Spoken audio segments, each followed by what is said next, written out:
That was what we knew pretty much when we came together in May of 2019. And maybe we all see a couple of familiar faces here about our gathering in May of 2019 in Monaghan, which was a wonderful, wonderful time. And I hope to see you again soon. But as we gained information, we talked about in Ireland how we had this genetic map that we were starting to build. And at the time, we only had 6 people. And we said, we think we can create a genetic family tree of the entire Treinfhir clan. And by using genetics and these genetic markers, we can actually allow people to know who they're related to.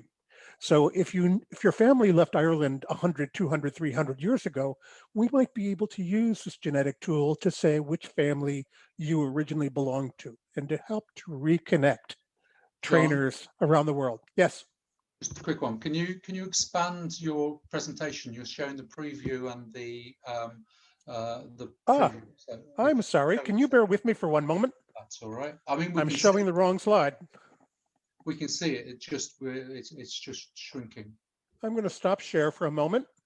Okay. Hi. And then I'm going to share again. Bear with me. I'm not quite comfortable with this. And slideshow. Bear with me for one moment. Now I'm going to share screen again. Seamus, sharing screen is disabled. Could you do me a favor and re-allow? Share screen.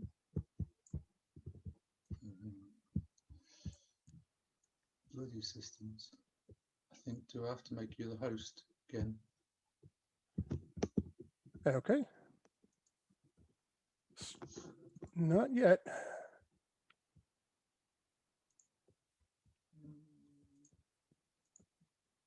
Still disabled. Yeah. Sorry, I'm trying to allow participants. I think I should be able to allow you just to share the screen.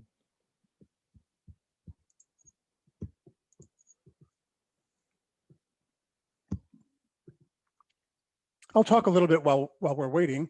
Oh, there we go. Okay, bear with me. You're going to have to tell me if you see this in full screen. Bear with me for a moment. Yes, we do. We do see it in full screen. That's How's that?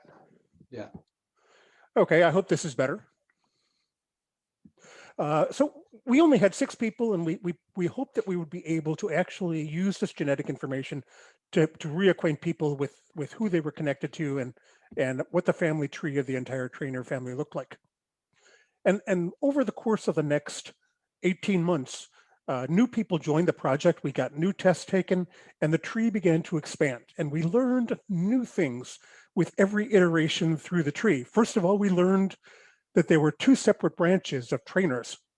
One called the O'Neill trainers, which is on the far right side of the page, and the other one called the Hymany trainers, which are in the kind of the middle of the page and tends to be the bigger group. And this is the chart as it stands today. We've learned over the course that there are 6 branches of the Hymany trainers, and we gave them names called the Aid, the Brendan, Cormac, Dermot, Iana, and Finn. And those people didn't really have those names, but we made them for convenience so you could talk about which branch you belong to. And then on the far right side, the O'Neill trainers.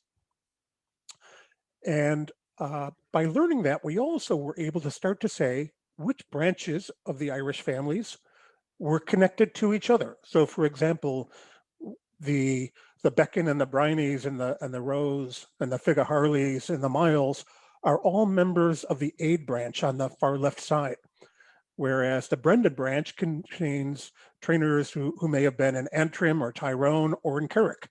So we're beginning to learn where each of the branches of trainers fit in and which branch of the trainer family they belong to. We also are learning genetic markers, and what that means is that a trainer who joins the project will be able to know, for example, that he might be closely related to Noel Miller or to Jeannie Morris or to Seamus Miles, and which branch of the trainer family he fits into.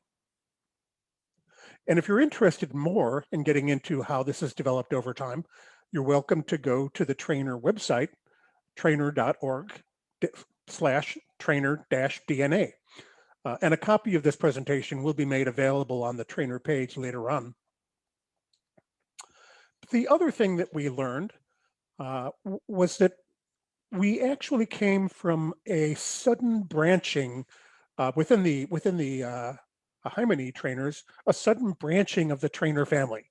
And it all happened very suddenly. Well, how do we know that we all came from 6 brothers? Well, in truth, it's probably not brothers. It's probably cousins, because it takes a little time for DNA to mutate and to be different. But what we see is that this doesn't branch like a series of forks, or you fork and then you fork and then you fork again. It suddenly branches within the Hymenid trainers into 6 branches all at the same time. And how do we know that it happened at the same time within a couple generations? Well, because all of the DNA markers that are unique about the AIDS don't show up in the Brendans, and the markers of the Brendans don't show up in the Cormics or in the Dermids or the Iana. And so instead of getting a kind of a forked tree pattern where people split off in a series of splits, this happens suddenly and spontaneously. And this is a trait that actually is seen before, and it's called the founder effect, where perhaps a wealthy man or a successful man has a large family with that spreads out and is successful. And it's something that you see a lot in genetics in families that are successful, that they suddenly spread out and have a big family and start having a lot of descendants in different branches. And sure enough, this is exactly what we see going on with the trainers and the Hymenid trainers. But you also see that the branch of the people that we call the O'Neill trainers branched off differently. They branched off very early. And I'll talk to this a little bit more, but probably as long as 2000 BC. And we'll talk more to that point. So are we all from the same place? And the answer is we certainly are, because we know, for example, that even though we spread out from Ireland through the rest of the world, that our original ancestors came from the Pontic steppes of Russia 5,000 or 6,000 years ago. But more recently than that, our findings so far, by linking the DNA of the families and the DNA of current people, that the Hymenid branch of the trainers have 6 branches that we saw on the other chart. And out of those 6 branches, 4 of them overlap in a very small area of Ireland, which corresponds to Errigal True in Northern Ireland, or perhaps the area not too far from Emivale, or the section of Ireland that's called True, Oriel. Seamus? I was just going to say, Emivale to Offnacloy. But yeah, True. Most of the Irish people will know where True is. But yeah, go on. And we see that some of those branches are in more than one place. So within the Ianas, we have branches that extend. So a small cluster of Ianas out in the west in Connaught. The Cormics, the earliest that we have of the Cormics is that they were down in the Wicklow Mountains. And we think that they went down there probably in the 1600s or maybe a little later. Similarly with the Finns, we think that that they probably migrated down there within recent recorded history. The O'Neills is a question mark to us. We know that the O'Neills, who we have tested so far, all live on the east end of the old kingdom of Oriel at the area called Carlingford Loch. And that's where the current ancestry leads to. Now, do we know that they were always there, or do they migrate there at some point? We're not exactly sure, but we're beginning to think that the home of the Hymenid trainers is this area of Northern Ireland called True, And the home of the O'Neill trainers within recent history is Carlingford Loch and the area nearby. Now, how do we know that it dates back to a particular time, for example, 1300 AD? How do we know that it goes back that far in history? Well, the answer is it's an estimate. And I'll tell you how we got the estimate.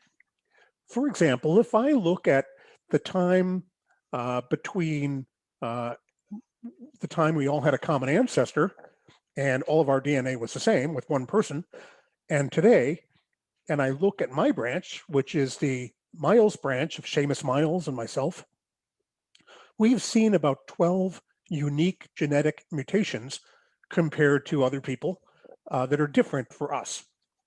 But different branches have seen a different number of genetic mutations. The people who are in the Yankee John and Peter branch have seen about 8 mutations.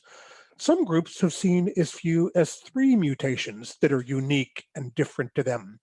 So what you're seeing here is that genetic mutations don't happen at the same rate for every family. Some happen a little bit more quickly and some happen a little bit more slowly. Why would that be? Well, it could be related to a lot of things. It could be related to the fact that some fathers had their children when they were older, and so their DNA had actually had some mutations. It could be that a particular branch of the family had more generations. They had their children younger at age 20, and they had lots and lots and lots of generations in between, and more time for mutations to happen. So there's a lot of reasons it could happen. For all we know, it could even happen, for example, if your family lived in an area that had a little bit more native radioactivity, like in Connaught, which has a higher level of radon in the soil in Connaught compared to in Monaghan. So it could just be a lot of different things, diet and ancestry and other factors. But by taking the average of these numbers across all of the different trainer families, we come to about 8 mutations per branch on average, some more, some less. And if we take those 8 mutations and multiply it by 80 years, which is a geneticist guess for mutation rate, it takes us back to the 1300s. Now, if I use the 3 of the Carrick trainers, or if I used the 12 of the Miles trainers, I would get a different answer. So the best that we can say is that we're taking an average to try to estimate this common ancestor. And the more tests we have, the more we know. But that's how we got originally to the year 1300 as a common ancestor. Now we've found some, please go ahead. And that's just an estimate at the moment. We do need more tests, don't we? Mm-hmm. And the more tests we do, the more we learn. And if we gain more information, also historical information, we may be able to add a historical context to this. And we're working that side of the equation as well. We're trying to learn more about historical people. And we're actually making a little bit of progress. There's a document that we found this past year, and which we had translated by the Irish Studies Department at Trinity. And the Gaelic for it, which I'm going to massacre, and I apologize in advance, is Genelic Clan Treinfhir O'Connor. So the genealogy of the Treinfhir O'Connor clan. Well, I never knew that I was an O'Connor trainer. I don't know where that came from. But the interesting thing about this is that it sources trainer ancestry to a group of people who we know that we are in fact descended from or related to, which is the Kellys of Connaught, and specifically in this document, to Tigmore O'Kelly, the first of his name, the first Kelly, and the 36th king of the Hymany in Ireland. So this may actually lend some substance to the fact that we might actually be able to trace our ancestry back into the Kelly clan. But we don't know for sure that this is accurate yet. A lot of medieval documents tend to be creative sometimes. What's interesting, unique about this is that we know genetically that we are related to the Hymenes, to many more, and to the people who became the Kellys of Connaught. And this document actually says we are. So it's interesting that we see convergence between a historical document and what we know to be true based on genetics. So there may actually turn out to be something interesting here that we're going to have to research more. Part of the interesting piece of this is that these names are actually true historical characters. They're documented in other books of Ireland, and specifically in the uh, annals of, and I'm going to pronounce this wrong, Seamus Tiernaugh. No, I think the Annals of Ulster is that the English term? Oh, but this one is Tighernagh. Tiernaugh. I don't know. But it was a document that actually talked a little bit more about the west of Ireland. So not this particular handwritten document, but the one when we look at these names are historically recorded. So Right. we may have an angle on a connection between the Hymeny trainers and the historical Hymeny kings of Connaught. Now, with the O'Neills, we're still working on where that connection is. What we do know is that the genetic marker called M222 that is associated with the O'Neill trainers is also the genetic marker that people called the genetic marker for Neil Neuglage, the Neil of the Nine Hostages. And so we believe that that branch of the trainers is related to the O'Neills of Northern Ireland and Ulster. And so actually two different branches, the O'Neills and the Hymeny, coming together with the same name. Some interesting sources about that time of history. I got some of this from Noel Thrush and a little bit from the medieval trainer genealogy and a little bit from the Annals of Ireland, including the Annals of Ulster. 1327, a plague of smallpox prevailed throughout Ireland. In 1328, there was a crop failure due to prevailing weather. In 1329, there was a plague of general disease throughout Ireland. So these were not good times to be alive. We don't know whether or not Black Plague, the Black Death, also affected us. It didn't get recorded very much in Middle Ireland, and it didn't reach until 1350, but that was also an event of the 14th century. So there was a lot going on, and this could be the time when the Trainor family of the Hymenes and the Trainor family of the O'Neills became the families that they are now. He also records in our history, this is Peter Livingston, about the migration of the families in the RD area as well. So we're very anxious to try to see if we can get in touch with some of the RD trainers and learn a little bit more about our connection to each other and how we can learn more about that. One more interesting note, 1505, the year 1505, in the Annals of Ulster, somebody wrote, William McTrainor Jr. died this year of a disease of his leg. Well, who was this guy who was so important that his disease of his leg and his death would be recorded in the Annals of Ulster? Obviously, in the year 1505, William McTrainor, and probably his father or grandfather, since he's junior, was a pretty important guy, so that he was noted and his death was made note of in the year 1505. So we're learning that at this time, from the 14th century to the 16th century, the trainers are being mentioned within the Annals of Ulster and described, and the events of their lives were actually being recorded. So we're getting a little bit of a better handle on who those people were. Now, before I get off that topic and into the next question, which is about the different types of tests, does anybody have any questions that you want to ask about the historical trainers? We haven't got any here at the moment, John. Okay, we'll check back every so often, and if you want to inject a question, yeah, we'll loop back every so often. Now, one of the questions that we've been getting from time to time is, about different tests. Which tests do we recommend? Are there tests that are cheaper? And why did we pick the one that seems to be the most expensive? And the answer is there are lots of different tests, but like tools in a toolkit, the different tests do different things. And I prepared this chart so that you could see a little bit more about the different type of tests you can take.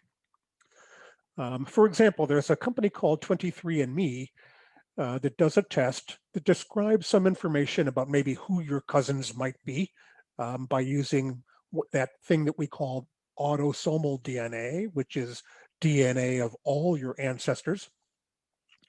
And it also provides you with the opportunity to talk about what kind of genetic risks you might have. Pardon me. How do they do that? Well, they do it by genetic studies and also by trying to identify conditions that are prevalent in particular groups of people. And one of the things that that service does is it tells you, oh, you have a gene that might make you more likely to get a particular type of disease, maybe later in life. Oh, yeah, I took that test and I was very interested in the results, but it made me a little nervous, to tell you the truth. But it's a wonderful test and something very interesting to experiment with. Ancestry DNA, which is a different company, provides an autosomal test, again, from all of your ancestors, your mother's ancestors and your father's ancestors. And that's a good test to identify who are your recent cousins, who are you related to, probably within the range of fourth to fifth cousins. It's not very good at describing people who might be eighth cousins because DNA breaks up and gets recombined every generation. And so over time, it's harder to say you're a cousin. But this is a great test to find out who you might be related to on any side. Your mother's father's mother's father, or your father's mother's father's mother. And by looking at that kind of data, you can say, oh, here's a cousin on my father's side, here's a cousin on my mother's side. That's also a pretty inexpensive test, and it's a good test to find recent relationships. Finally, there's this test that we take from Family Tree DNA, and they provide autosomal tests, they provide mitochondrial tests, and they also provide these Y-DNA tests. And if you look down here, you see that there are actually several different Y-DNA tests, Y37, Y111, and Y700. We see that Y700 is actually almost the most expensive of the four. And why did we choose that one? Well, the best way to describe it is to say, what could I learn out of it? From a Y37 test, you could probably say, well, okay, I'm definitely Irish, and I'm probably more from Ulster, and probably I'm not from Connaught, probably not from Louth. So I know kind of where I'm from, but it doesn't tell you much more than that. The Y111 test is a little bit more precise. It might be able to tell you, for example, whether you're a Hymene or an O'Neill. But it wouldn't be very good to tell you something more than that. The big Y700 test is the one that actually says, where do I fit precisely in this tree? Not just in the O'Neill or Hymene tree, but in the Miles branch or the Miller branch or the Thrush branch. So we can actually use that to say, you belong right here in this part of the tree. And that's what the big Y700 does. There's another more expensive option if you want to play with the data yourself. And typically, we don't need that. But that's why we actually choose. And so why do we recommend it? Well, we need Y-DNA tests to check patrilineal ancestry, our father's father. Y37 and Y111 are cheaper, but they only tell us part of the story. It's analogous to getting the name of the street that you're trying to find, but not actually knowing the number of the house. It may get you to the right neighborhood, but it doesn't tell you precisely where you want to go. It may tell you, for example, that you're a Hymene or O'Neill, but it won't tell you which branch. It's actually big Y that tells us with a good deal of precision exactly where you fit in the tree, bough, limb, branch, twig, and leaf. So we can say your family is exactly right here. Another question we got is, what can DNA tell us about our ancestors and about us, and what can't it tell us? Well, Genetic science still has a long way to go, but it certainly can't tell us everything. It can tell us a lot of things.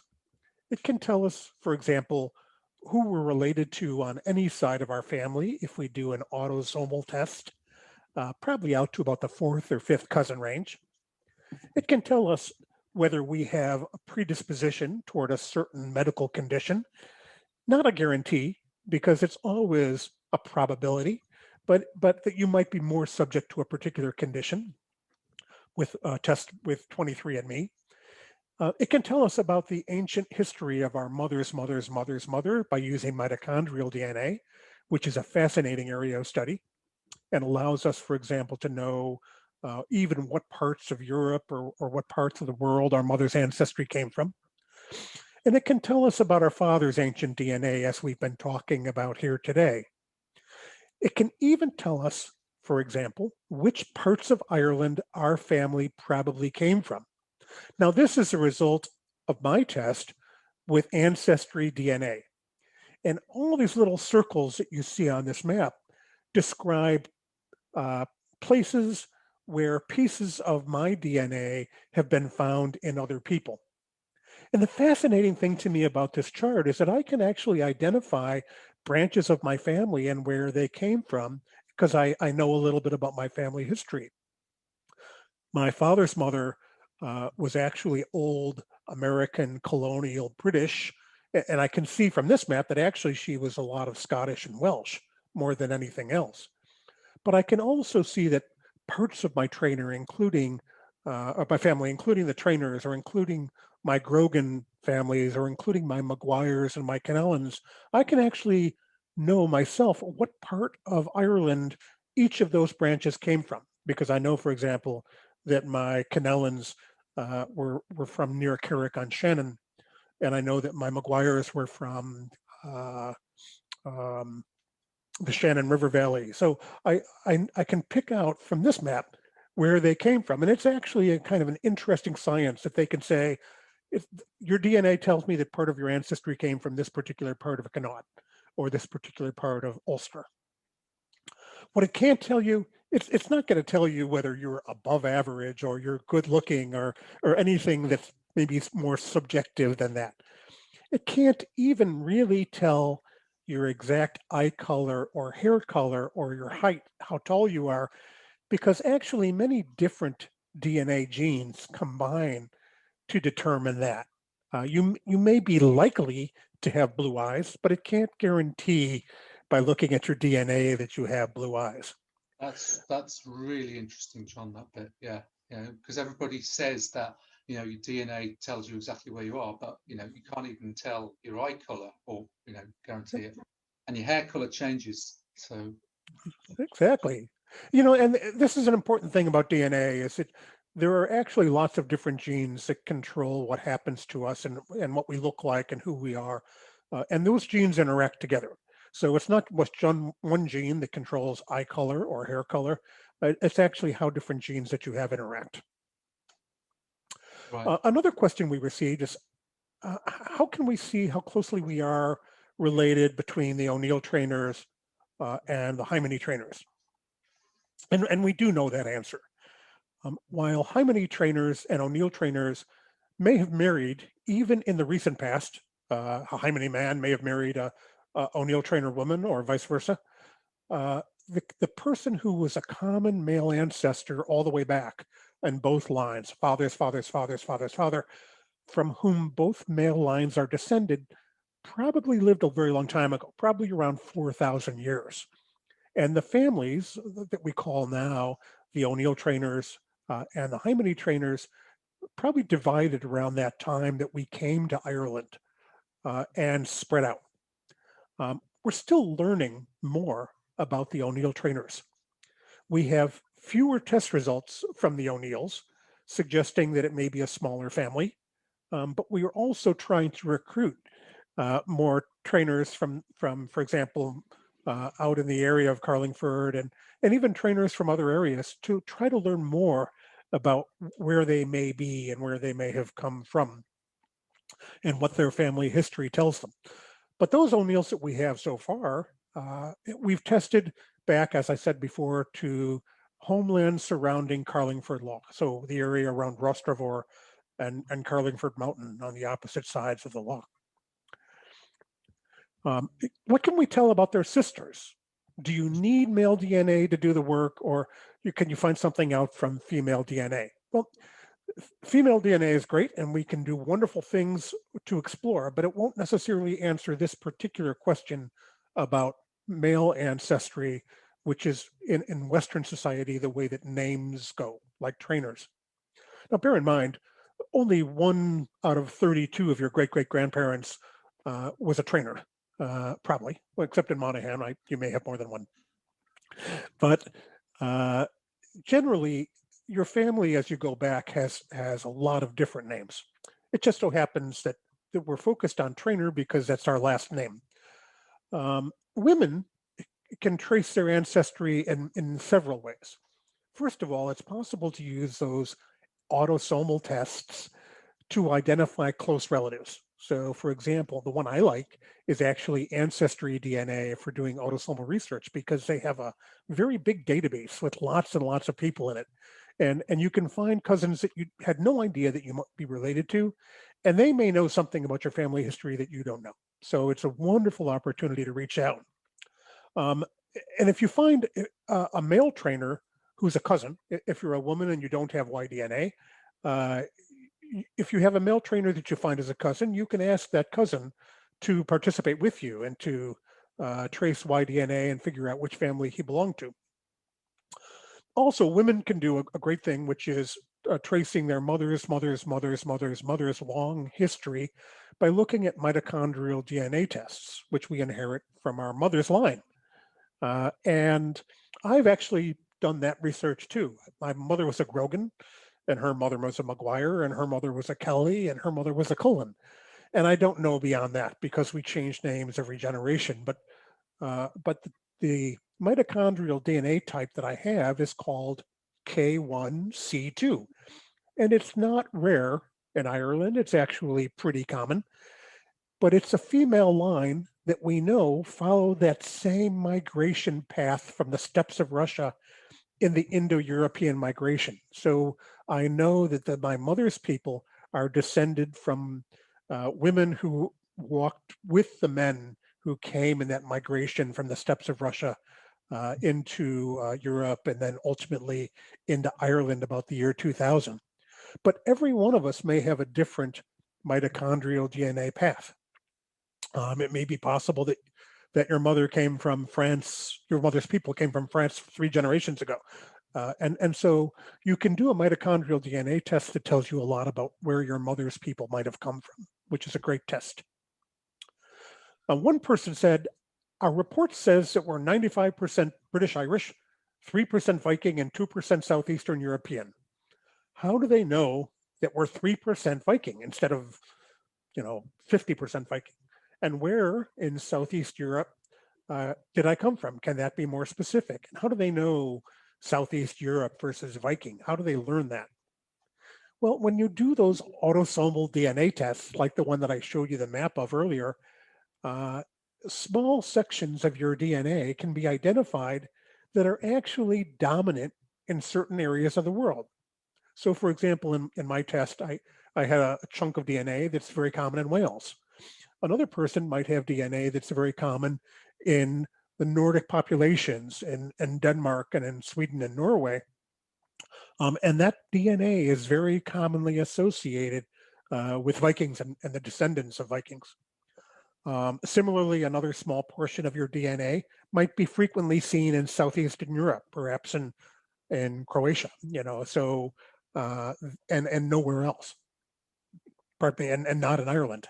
So that tells us, oh, well, that chunk of your DNA seems to be very common in people who live in Bulgaria. And that's how they actually say, you just have this one small spot of DNA, but it appears to be DNA that came from people in Southeastern Europe. Um, Autosomal testing can even tell you, as I showed you a little bit more earlier, about regional populations, what part of Ireland you came from, or what part of Wales or Scotland you came from, and where they were born, up to maybe 150 years ago. And the reason they can do that is because, as we know, 150 years ago, populations weren't very mobile. A lot of people stayed where they were born and stayed where they were raised. And so recent research has allowed us to say, this is a DNA type that's very common in this particular part of Ireland, Northern Ireland, or in Connaught. So that's how that map that I showed you earlier worked. A question we also get is, if I take a DNA test like this Y-DNA test, how far does it cover laterally, across my cousins?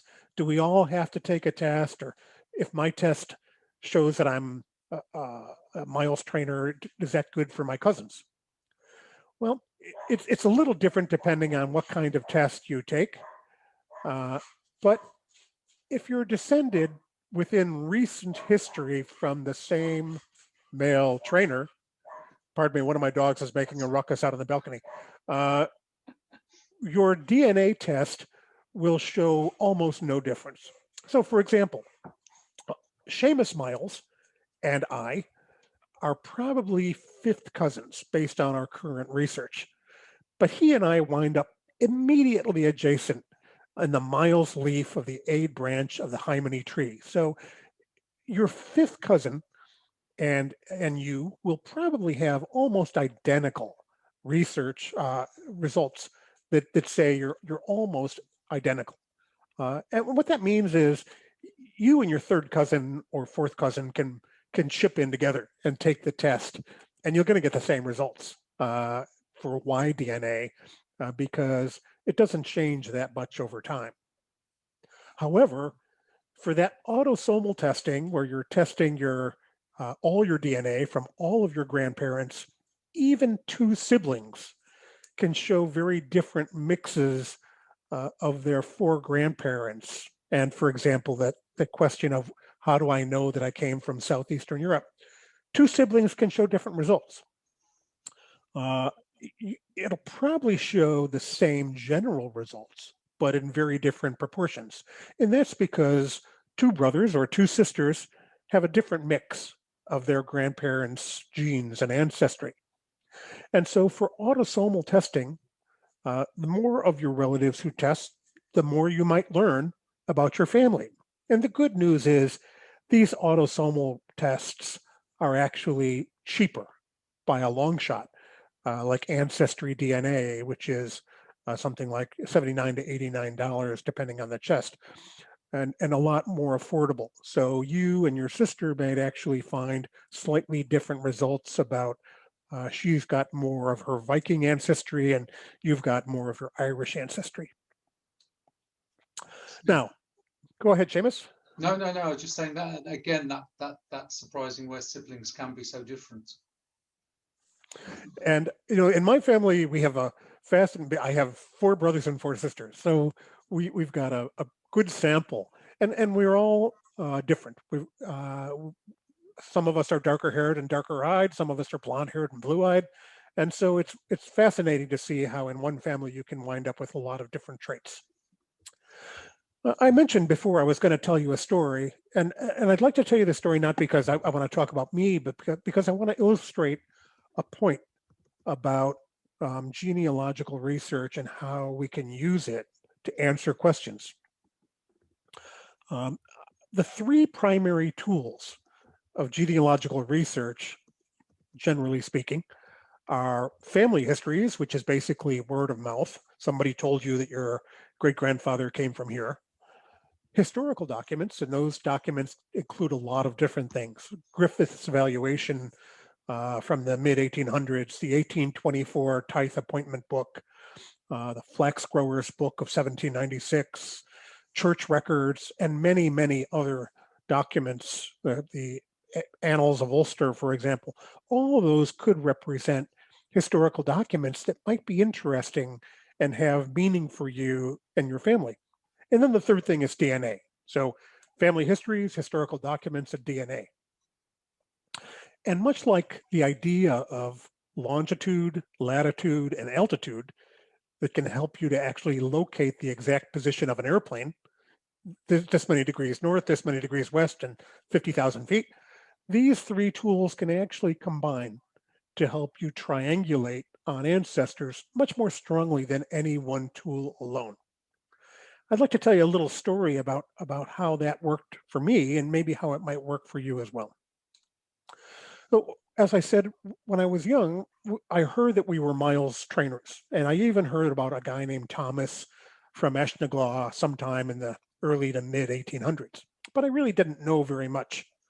I did see a copy of Griffith's valuation, which showed that Thomas was living at Eshnaglaw, and it shows how many acres he had and how much he paid. But I didn't know very much about where Thomas came from, and where he came from before he lived at Eshnaglaw. And as to this name Miles, I had no idea who that meant and who it might be. So I thought that that was an interesting thing to search for, maybe by using these combinations of different tools.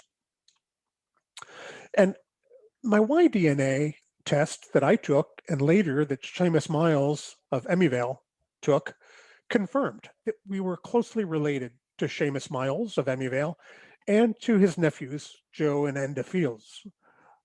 And we got to know each other over the internet in the Facebook group, which was a great pleasure. And the Fields brothers, for which I'm very grateful, shared a copy of their ancestor, Brother Melman's Treinfhir genealogy, which traced their family back to a man named William Treinfhir who lived at Dava Otra in the 1820s. And that was a fascinating find. And it was interesting to me for a couple of reasons. One was that while my aunt, who was a nun of the Sacred Heart, was working on our genealogy, their uncle, Brother Melman, was working on genealogy from their side. So a wonderful contribution of those two people to helping us to understand our families better. But that Dava Otra hint that they gave me allowed me to look back to the year 1824 in a source that's on the internet now called the Tithe Appointment Book.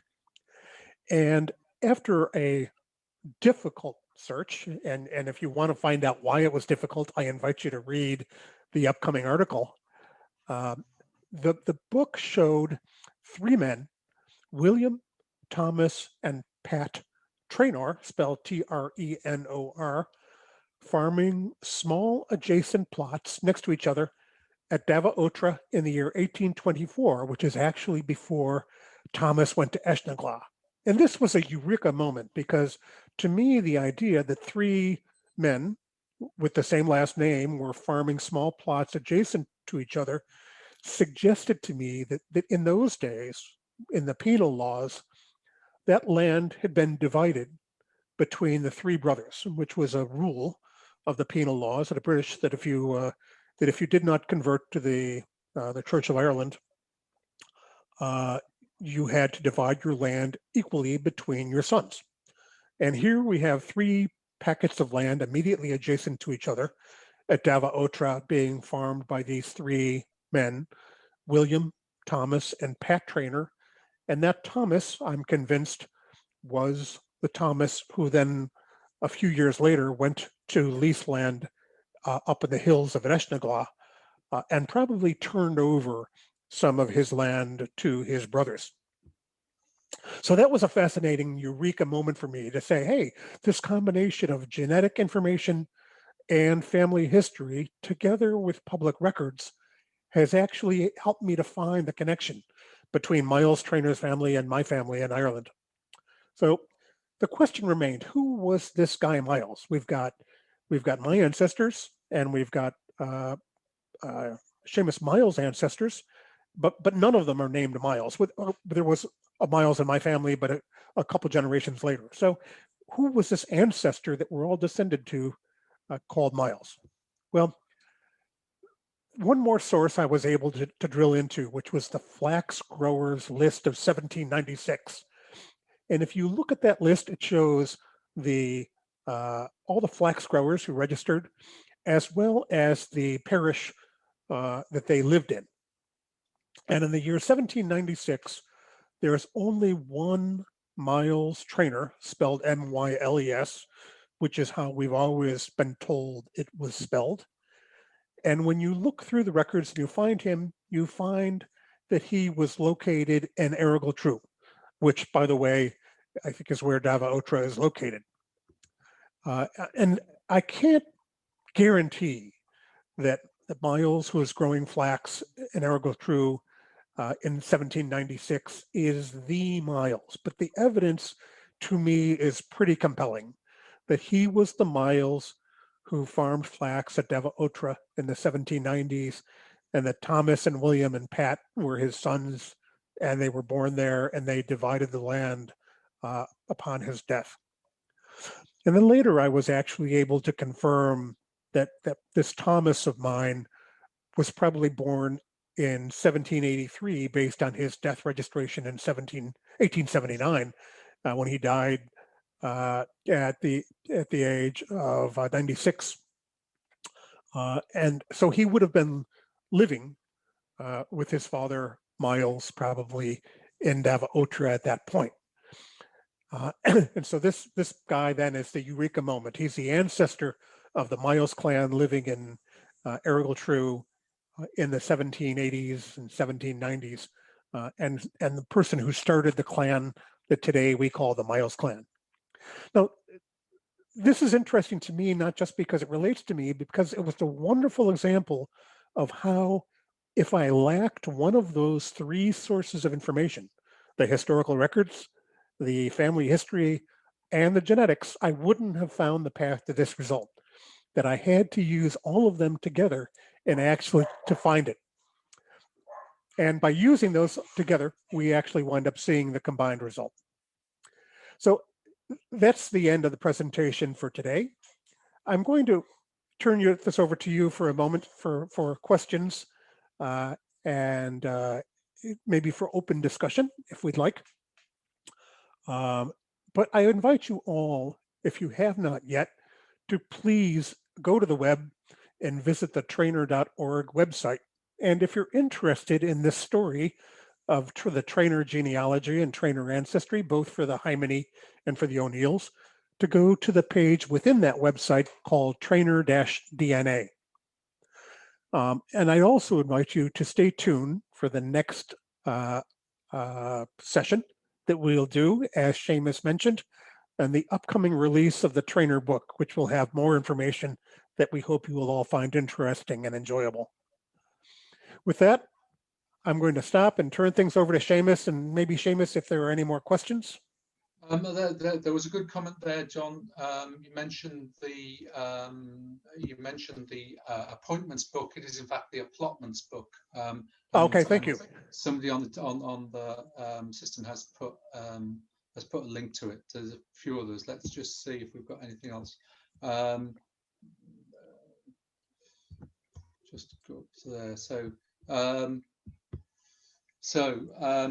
Have anyone? So there's somebody asking about connections with Tyrone, and we can follow that through.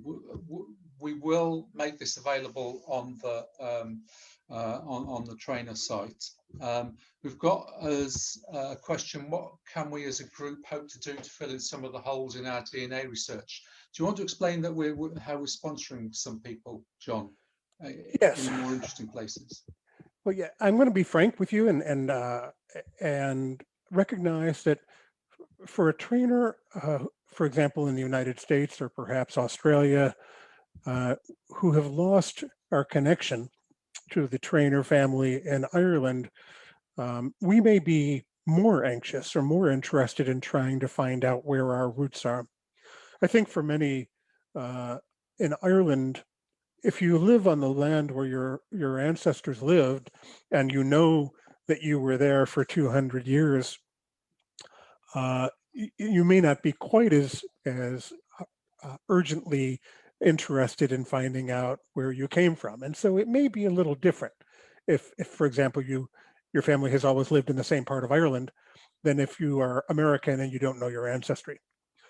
And recognizing that to be true, we set up the Y-DNA initiative in a couple of ways. First, we encourage all trainers who are interested in participating to take a test, because we think any contribution you make, whether it's in the recorded history, your family history that you can tell us about, or in terms of your historical DNA and your ancestry, is an asset and valuable to the project. But we also really appreciate the assistance and the participation of our cousins in Ireland who can actually help us to understand more about our family history. And for that reason, we've established a fund, and we contribute to the fund. We've had a lot of contributors. I sponsored a test. A lot of us have. I see Bill and Ted and other people online who've sponsored tests. And we've sponsored tests to incent people to join the initiative, and particularly for the Irishmen who can tell us a little bit more about family history and what they know of their family nicknames or their family townlands, which allows then people like me who might not know the answer to actually genetically connect to the Seamus Miles, for example, and the Fields brothers, who can help me to learn more. And by sharing that, we can actually all get wiser. And so I'm strongly an advocate of asking everyone who can and who is interested in testing to test. And that if you have tested, your contributions to the Trainer Initiative are always welcome. If you want to make a contribution, that information is in the treinfhir.org website, and we can give you guidance on how to do that. And if you're a trainer in Ireland who can tell us something about your family and something about your history, we can try to make the test less expensive for you in recognition of the value and the unique contribution that your family can make into the project by telling us about your history. And whether your family comes from Carrick or RD or Connaught, every trainer brings a unique piece of the puzzle into learning about our family history. And we're very anxious to have you join us. John, thank you. We've got a couple of queries which I've suggested people can take offline. But one of them is a very technical one, and the other is about people asking for help with the Y-DNA test. But I'll link them to you outside of here, if that's okay. Great. And by the way, I will continue to post my email address on the treinfhir.org DNA page. If you have questions or you need assistance or there's anything that you'd like to do, please feel free to reach out to me. Verbally, I'll just tell you it's JJP, like John Joseph Patrick, trainer with a Y, at gmail.com. But I'll also make sure that I put that out and put it on the treinfhir.org website and invite you to email me with any questions you have. By the way, I've also got a copy of the chat window, so I'll go through the chat window later and try to see if I can put more information out there with that information. Yeah, okay, that's brilliant. We've got some more comments, most of them praising your presentation, John, which was pretty incredible to keep talking and making sense of all that. Yeah, that's fabulous. We just had a comment which is true. We'll lead on to something else, that the O'Neills and the O'Main could be related to the female line, given that ancient Ireland was not as patriarchal as maybe it has been since the 1100s or so.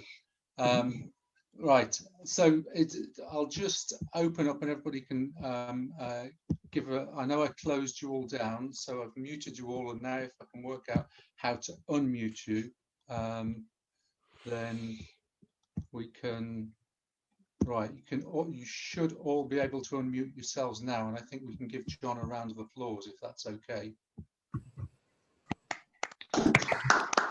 Thank you.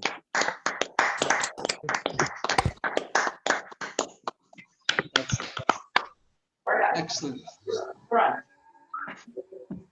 That's excellent, John. Thank you very much. Right, as John said, have we got anybody who wants to say anything else? Yes, about the last name, Trainer. Why do the two branches have the same name? Is that just by chance? Well, it's a good question.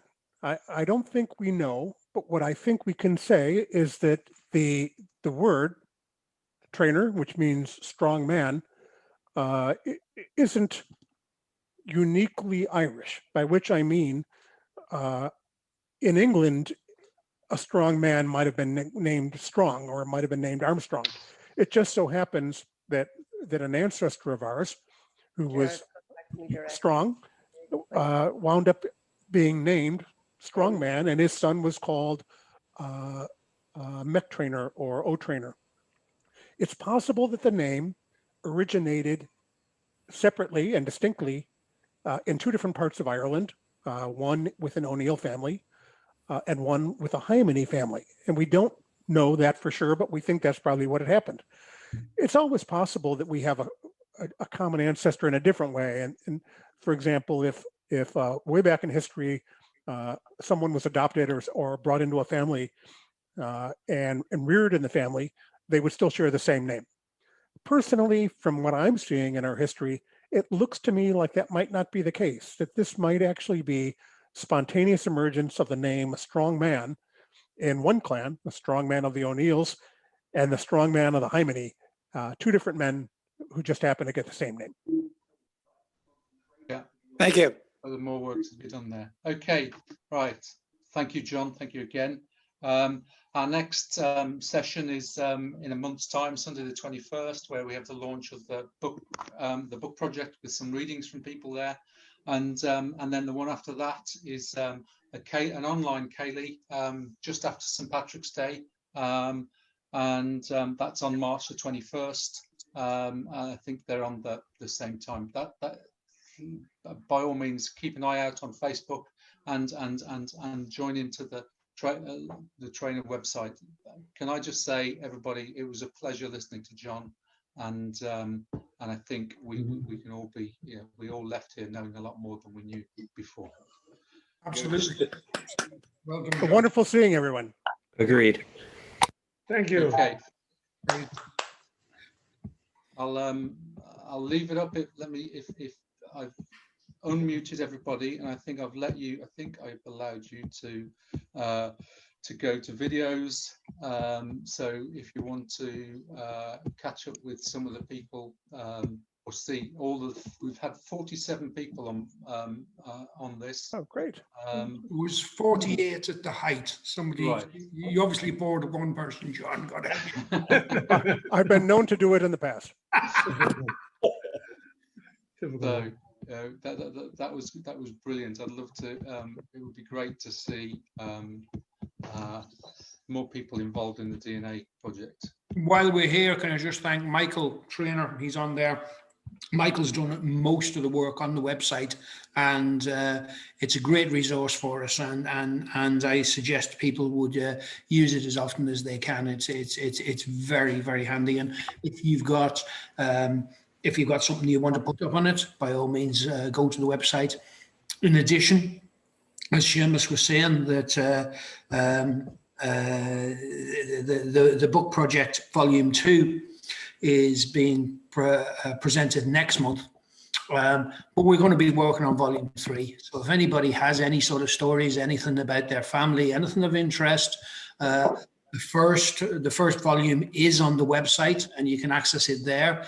Much of it is about people chasing their genetics and their connections. The second volume, as it's coming out, is focusing on people with a certain amount of migration and on close relatives who've been kind of significant in ordinary and extraordinary ways to people.